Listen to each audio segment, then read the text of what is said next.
falava 3 palavras, fazia 3 movimentos sentadinha numa cadeira e a coisa acontecia. É impressionante. Bom, eu sou uma pesquisadora de dança já faz muito tempo, acho que mais de 30 anos eu sou uma pesquisadora de dança, e quando eu comecei com isso, na verdade a gente inventou essa profissão, porque não tinha pesquisa de dança forte na universidade, que a gente tem agora uma boa e forte pesquisa em dança na universidade, em nível de pós-graduação e também iniciação científica na graduação, que a graduação aumentou enormemente, né? Nós temos 46 graduações de dança no país atualmente, hoje em 2016. E eu fui ser pesquisadora de dança num órgão da Prefeitura de São Paulo que se chamava IDARTE e que tinha um arquivo multimeios, assim chamado multimeios, onde toda a produção das equipes de pesquisa era guardada. E tinha uma equipe de artes cênicas que trabalhava com dança, prioritariamente dança e teatro, e algumas vezes circo, performance menos. Quem fazia performance muito nessa época era a equipe de artes plásticas. E eu tive um segundo contato com a Maria Dushnis quando eu estava trabalhando no IDARTE. Qual foi o meu primeiro contato com a Maria Dushnis? Eu era adolescente e eu devia estar no ginásio, né? Naquela época era ginásio ainda. E uma colega minha, eu estudava aqui na Lapa, fazia balé. E fazia balé na Associação Cristã de Moços, no shopping Lapa. E era a Sônia Mello, uma professora que vinha da Escola de Bailados e do Balé da cidade de São Paulo. E eu comecei a fazer balé. E aí eu achava interessante e tudo, eu era uma menina jovem, mas não era uma menininha que estava começando a fazer balé. E também por conta dessa minha ligação com essa menina, uma prima, uma amiga delas conhecia a Maria Dushnis. E aí elas foram. Né? Eu lembro que quem levou a gente foi a mãe da Cristina, ou a mãe de algumas delas. E eu lembro de ter visto uma aula, mas o que mais me impressionou na casa da Dushnis, eu devia ter uns 13 anos nessa época, né? Garota, 13 para 14 anos no máximo, talvez um pouco menos, porque foi antes do colegial. Na virada, né? Uns 13 anos. Foi a casa dela, né? Porque era uma casa. A gente chegou, não tinha placa, não era um lugar comercial, como era o lugar onde a gente fazia as aulas, que era na Associação Cristã de Moços, dentro de um shopping center, quer dizer, era um lugar de comércio, onde tinha, lá não tinha placa, era um bairro residencial muito lindo, e a gente entrava na casa, no estúdio dela, por uma escadaria lateral à casa, e eu lembro que eu parei ali naquela escadaria, e ali a gente se descortinava um panorama maravilhoso, que é o Vale da Avenida Sumaré. Eu fiquei meio paralisada ali, e acho que aquilo para mim me chamou mais atenção do que a própria dança. Né? E aí sim, o estúdio era completamente diferente, era um estúdio, uma sala só, que tinha portas que se abriam para um jardim. Quando eu comecei a pesquisar dança, no IDARTE, recém-formada na universidade, que eu sou graduada em Direito e imediatamente comecei a trabalhar com dança, eu sou graduada em Direito e quase me graduei em Ciências Humanas, Ciências Sociais, para onde eu fui estudar dança na antropologia, que era uma coisa que me interessava estudar dança, e eu achava que na antropologia tinha essa possibilidade de estudar. Eu fui até a Maria Dushnis, porque no IDARTE a gente fazia várias coisas com a dança. Primeiro, se assistia muita dança. Tinha um tal do anuário de dança, que era uma espécie de radiografia do panorama da dança da cidade. Então, tudo que tinha sido dançado, as fichas técnicas do que tinha sido dançado, e no final do anuário, que era da atividade profissional, tinha o anuário das escolas de dança. Eu vi lá na relação a escola da Maria Dushnis, que aí eu descobri que era na Rua Valência, porque eu não lembrava onde é que era. Eu lembrava do panorama que a gente via de cima da escadaria.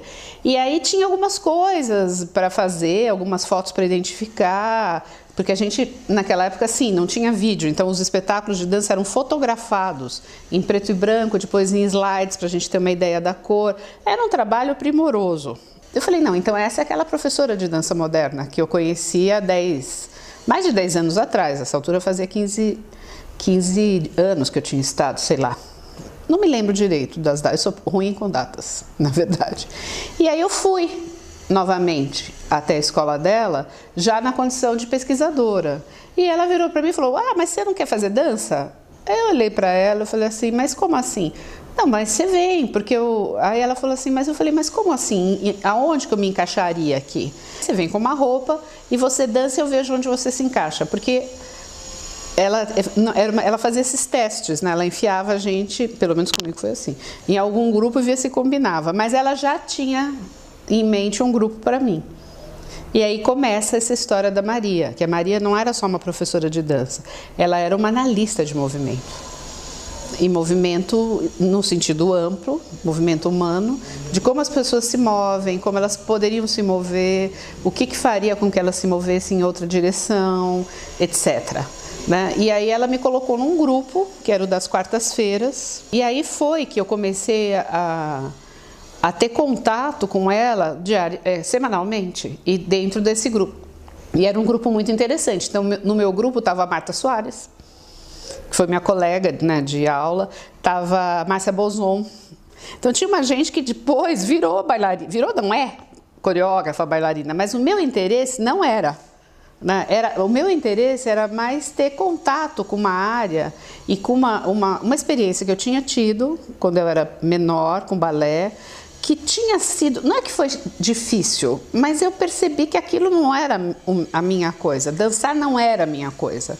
Eu gosto de dançar tudo, mas a minha coisa era observar movimento e fazer análise de dança. Mas eu tive uma outra oportunidade de um contato privilegiado com ela lá, que ela abriu turmas de dança educativa.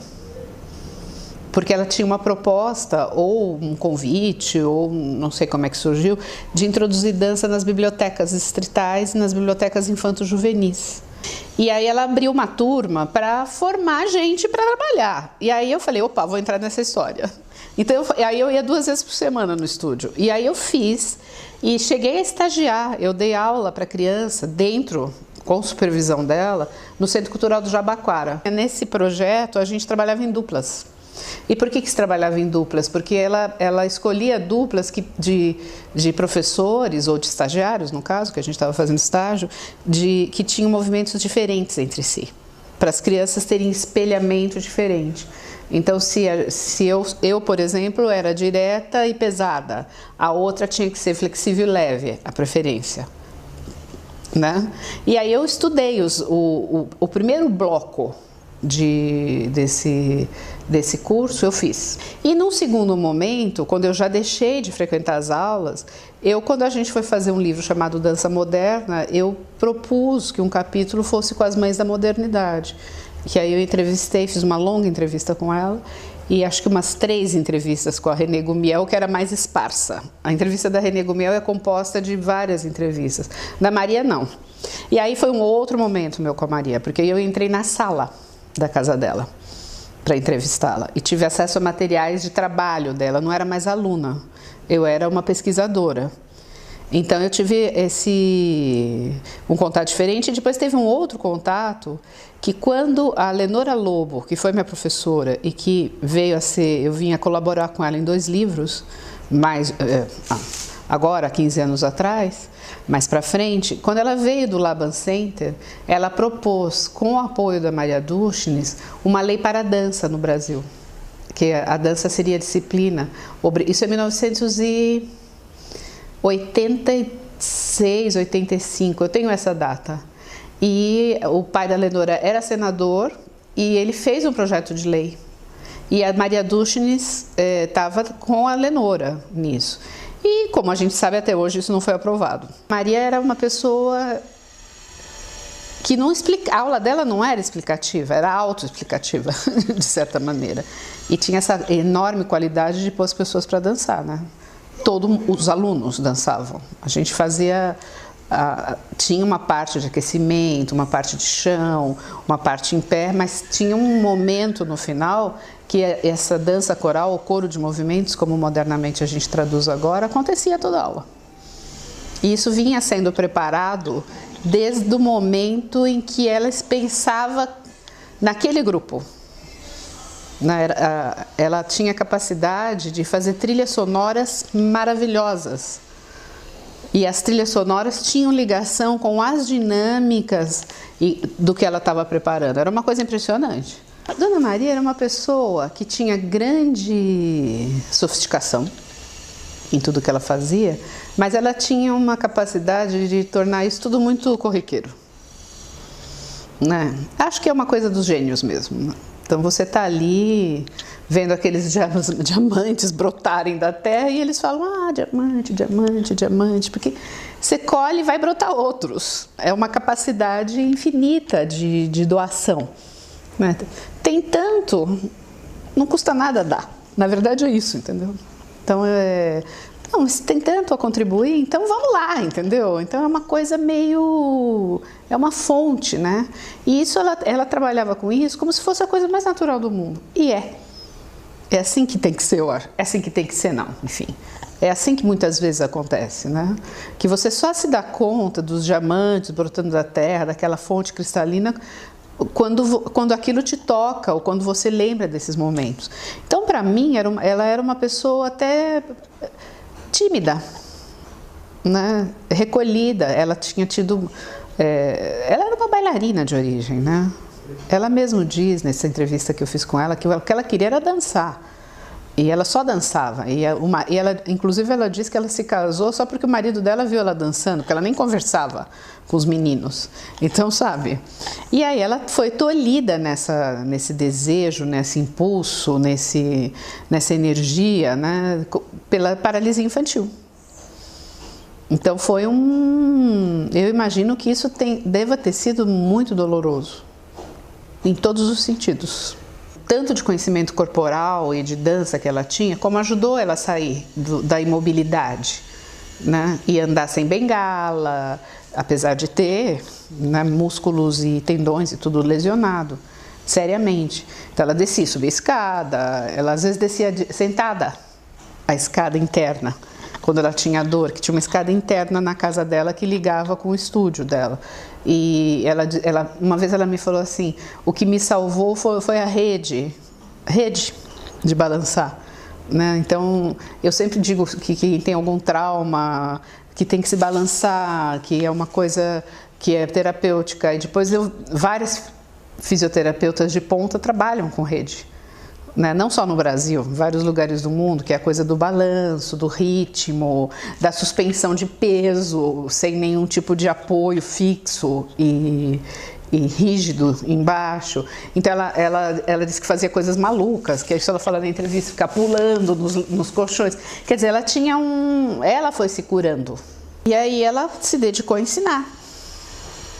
E essa coisa pulsante da dança que devia habitar ela, que era ela na verdade, foi passado, né, para ela. Ela começou a trabalhar isso nas sucessivas turmas de alunos. Primeiro crianças, quando ela começou a dar aula nas escolas mesmo, no Mackenzie, entre outros. Depois os jovens, depois os bailarinos, depois os amadores, depois os educadores, os terapeutas. Todo mundo que...